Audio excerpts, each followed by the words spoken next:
it's me again, the bold, beautiful, your host on In Between Einstein. I'm right here in London, United Kingdom, with your heartthrob, tall, handsome, your actor, one and only, Anthony Monjaro. Heartthrob. I don't know. But look at you now. You're blushing already. Who's blushing? Me? Look at you now. I don't blush. You are. Black. Don't blush.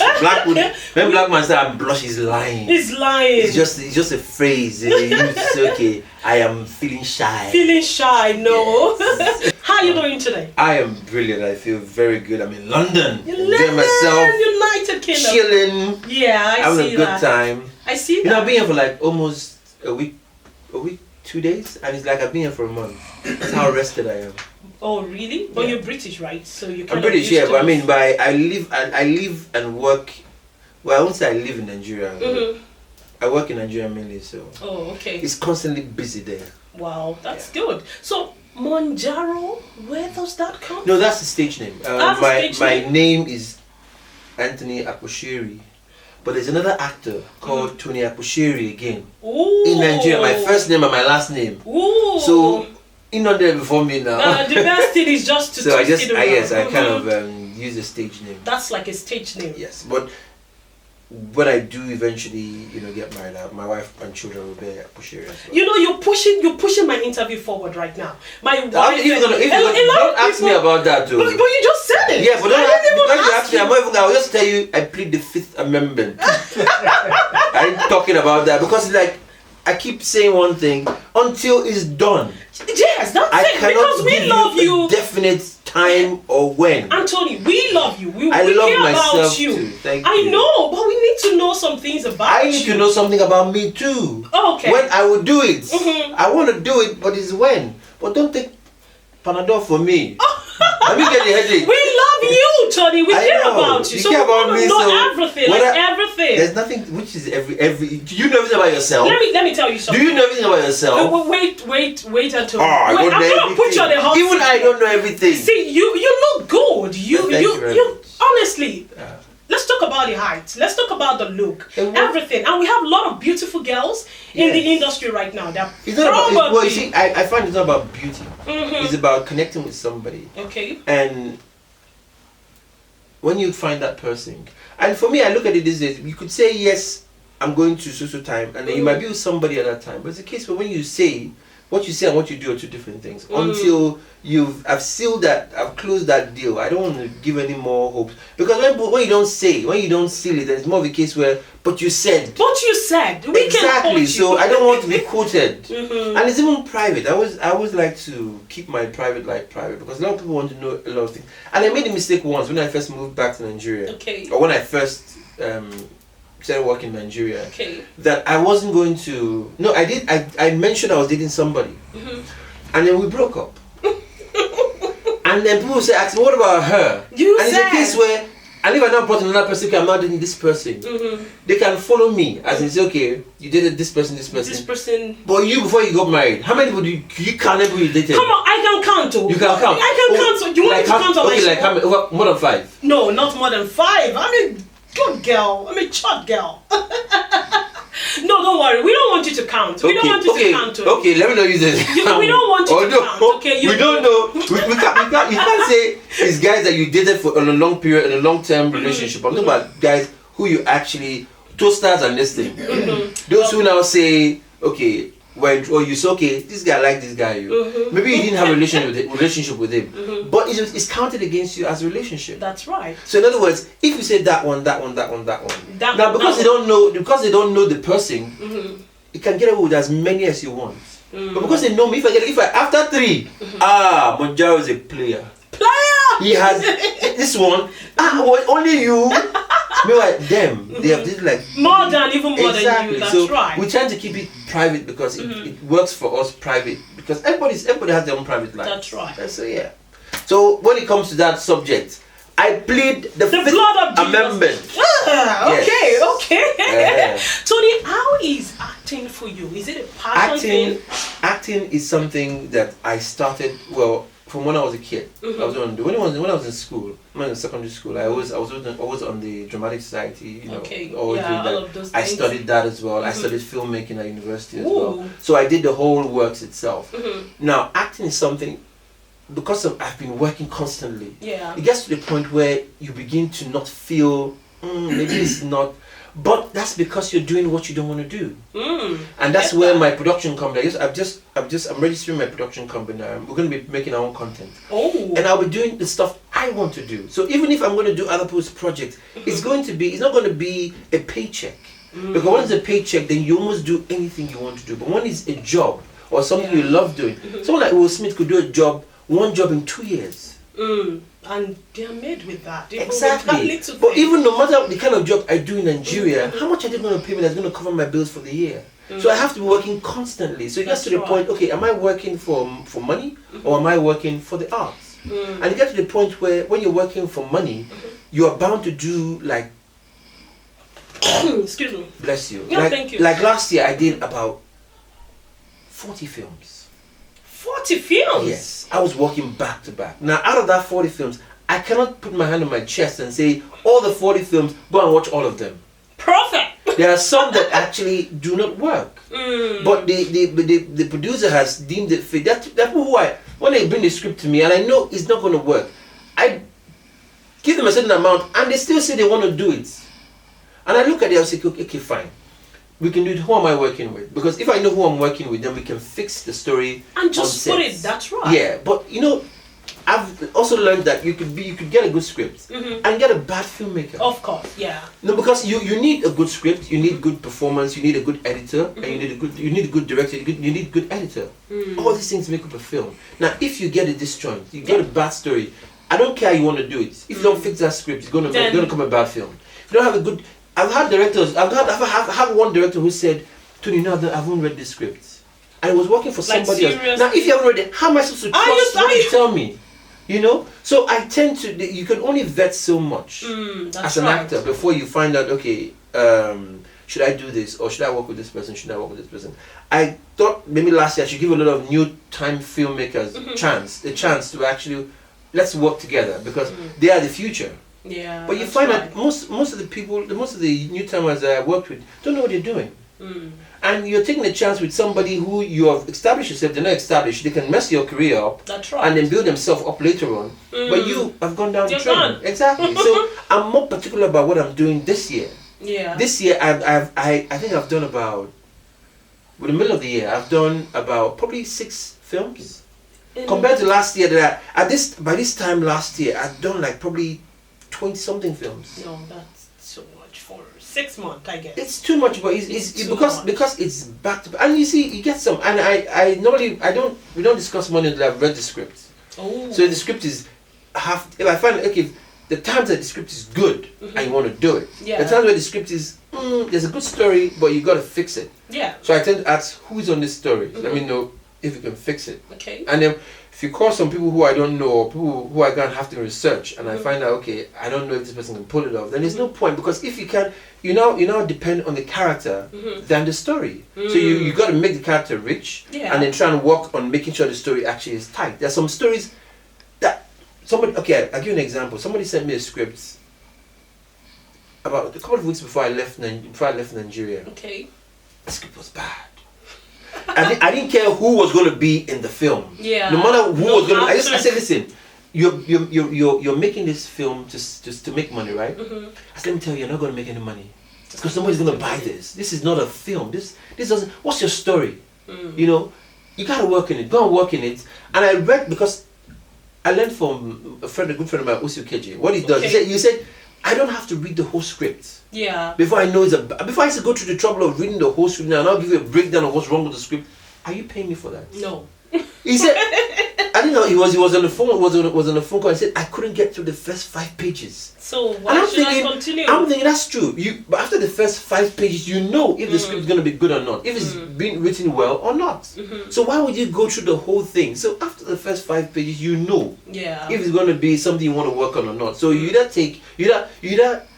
go like I know somebody who would probably just read the first 5 pages, then scan through the whole script and decide, okay, I'm going to do it. I'm gonna do it. And then now read the script afterwards when they've settled Like, price. Because seriously? one thing is to get the script, and then after you've read it and they decide, okay, I want to do this, you now have to discuss money. Now, the money might be right, it might not be right. If it's not right, then you don't have an agreement, then you've just read the script and broken down the script for nothing. Because you are not going to do anything with it. Wow. So they just have a way of scanning through and say, okay, I want to do it, and then discuss the money. When they agree and they pay something.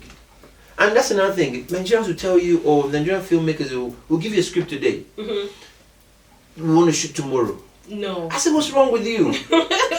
You want the best. Yeah, you don't just wake up in the morning and say you want to make a film. You've got to plan the thing. That's right. If you don't plan it, then you're not going to get the best out of it.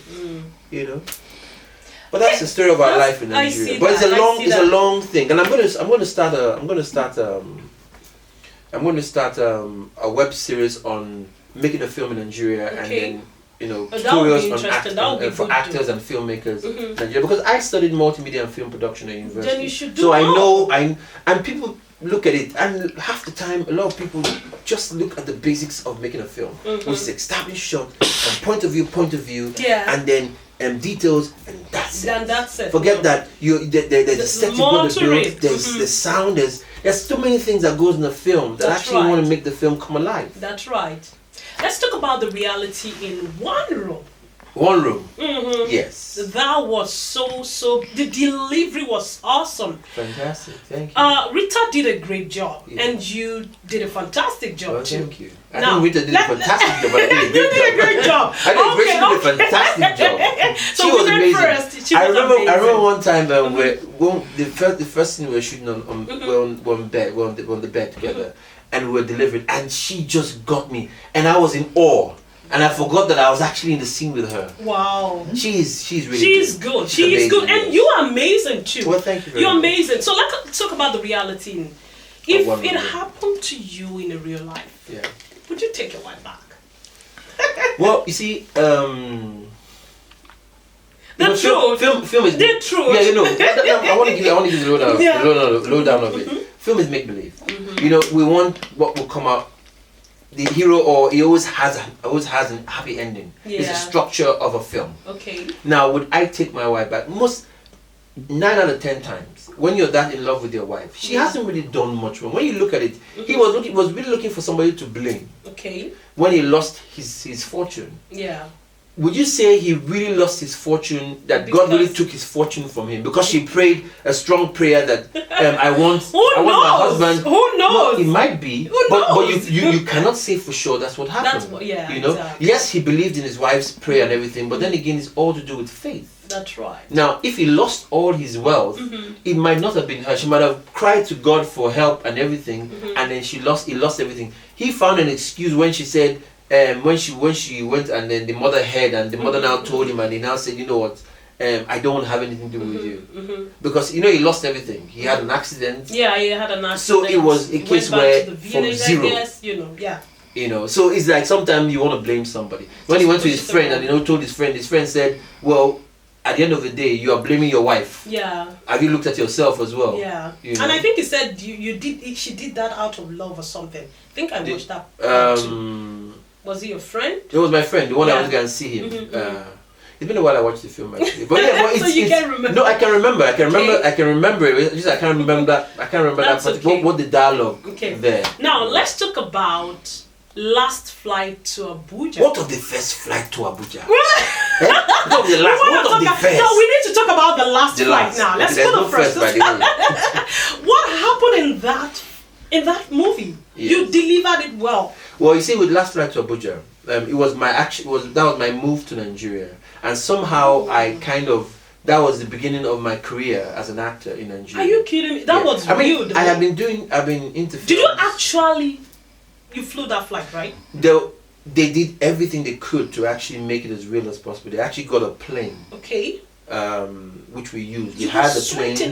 Yeah, I was sweating because I was in the cockpit and it was freaking hot in there. Wow. It was hot, and then I wanted to wipe, but the director comes and don't wipe yourself because you're in a panic state, and it's not something you're really sweating because you're sweating not because the temperature in there was high, but because your body was actually working against you.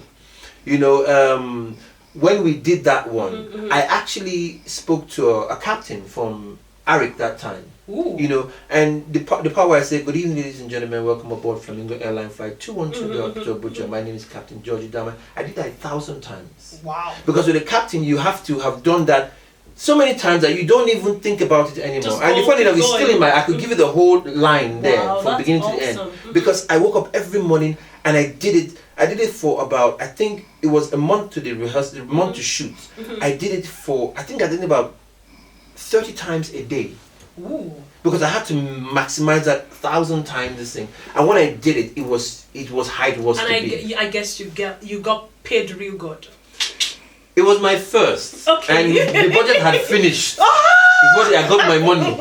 But it wasn't about that. I also worked with Obi. So Obi is my friend. And But the when delivery he flew was me awesome down, though. yeah, no, it Oh my wasn't God. about the money then. It was more Yeah. about, you know, doing that. And I did get a lot of, and from that, from just the trailer itself, I got a 6 months contract with African Magic, working on tinsel.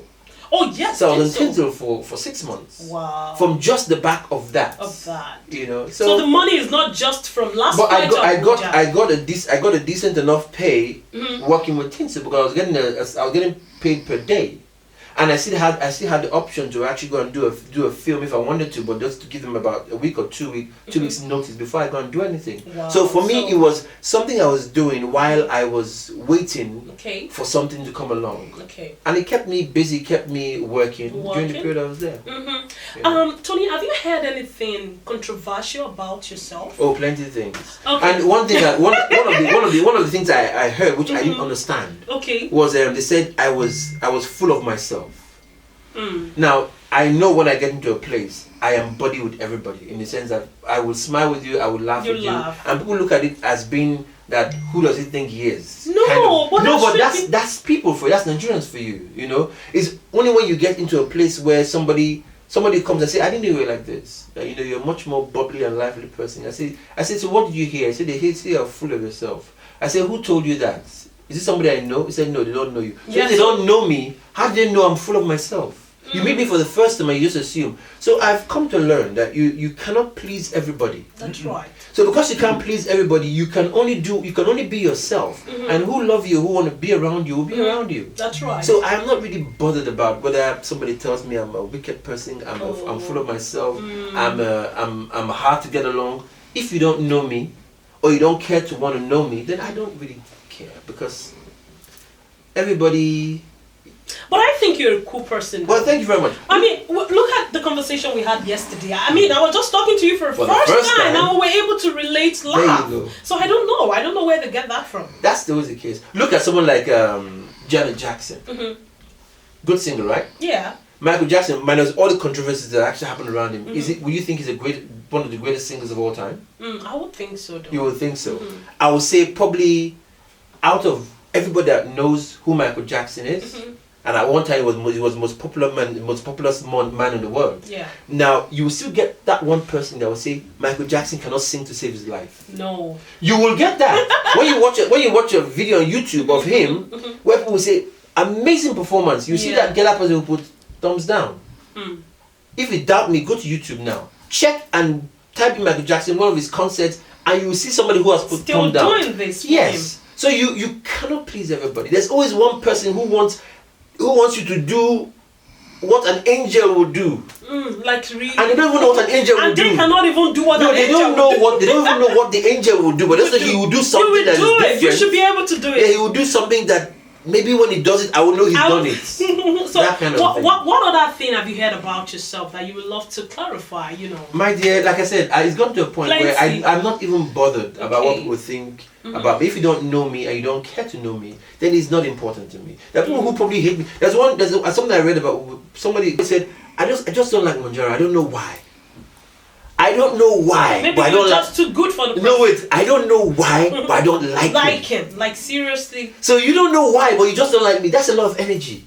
Like me, I say, I see you now. I say, I don't know why. I just don't like you. I just don't like you. Now, if you don't care, that's too much energy coming from me. Hating you or not liking you. Because I have to think, not liking somebody, you have to think about it. You have to understand that hang on, this person, they've got to be on your mind. Yeah, that's I ain't true. got that patience or that energy to waste on people. So I don't really bother myself with what people think of me or what people don't like about me or what. If you don't like about me, if you don't have the nerve to approach me and then talk to me, have a conversation with me, and then maybe then I might grant you orders and try and fix whatever it is you don't like. But if you don't come to me, the hell with you. I don't care. I'm too old to be focused on what people think. Well, you're bringing in another question right now. You're too old. How old? How will you ask me how old I am? Okay, maybe you're 10. How old are you? 10. If you tell me your age, I'll tell you my own. Are you kidding me? Yeah. Okay, I'm 30 plus. You're 30 plus. I'm 25 plus. You lie! No, but you see, why an actor probably most likely won't say his age, because like he wants to have that age range of saying, because if you now put an age and say this is how old I am, then people now peg, okay, he's that age. They now peg you in that zone. And they will stop giving you script of. No, they won't stop giving you script, but I'll say I'm older than I look though. But you look good though. Well, you look good. Do you have anything to say to all your fans out there? Hey, keep working. Keep doing what you do best and keep dreaming, because dreams are who we are and who we can become. Yeah. Yeah. That's all? That's what do you want me to say? You're not gonna tell them that you love them. Oh no, come on! They know I love them now. I love those who love me. Those who don't, well, like I said, keep hating because I don't care. But if you do, you love me, I love you. I love you too. Okay, so what are we expecting from you in the next? Well, I'm looking to actually, like I said, my production company, Think Story Production, is actually going to start spooning out some few projects here and there. I'm looking forward to my first film project coming up. We did one called Norwood Knocking, a TV sitcom, which we've put out there, but we're going to be doing the first film in Nigeria, and I'm looking forward to actually come and do one in London here. Oh, that would be awesome. Yeah, I am so looking forward to it. I have the story for that, but after the one I do in Nigeria, I'll probably come down here and do that one. So probably sometime towards the beginning of next year, I'm looking to do something here. That would be wonderful. That would be wonderful. And I might come and do something in Canada as well. Please do. Please come to Canada, and if I can find funds, if I will it's just come to and do stand it. beside you and just find the funds to come and do it in Canada. I have to find the funds. I'm saying no. I didn't say find. Okay, I said find. I said okay. That was what you said. If I can actually meet some business people out there who are actually interested in film and the industry, then why not? Guess what? I have someone. I can talk to him. If you really want to come to Canada. No, I'm looking to actually do not just in Canada, in America, in the US, in the UK. I want to do films that outside. Have you considered No, not Europe. Hollywood. I don't. You don't Hollywood. Have you? You see, what's the difference between an actor in Norwood and an actor in Hollywood? Don't let us start that. No, okay, I'll tell you what it is, because people say, people will say, come on, give me a break. That come on, Hollywood and Nollywood actors are actors. They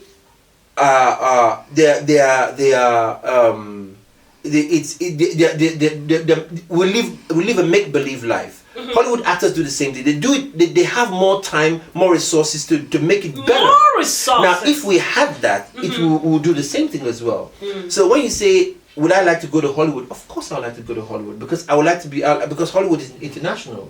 But then again, Nollywood is international as well. Now, the fact that we make low-budget films doesn't mean we don't make larger budget films. And one of the things that my company will be doing will be higher budget films. And I'm actually looking to actually bring some American stars to come and actually work with us in Nigeria. So it's going to be a crossover. Nollywood is actually getting to a stage where it's not just the norm of before. It's gotten better. It's gotten high budgeted. It's gotten.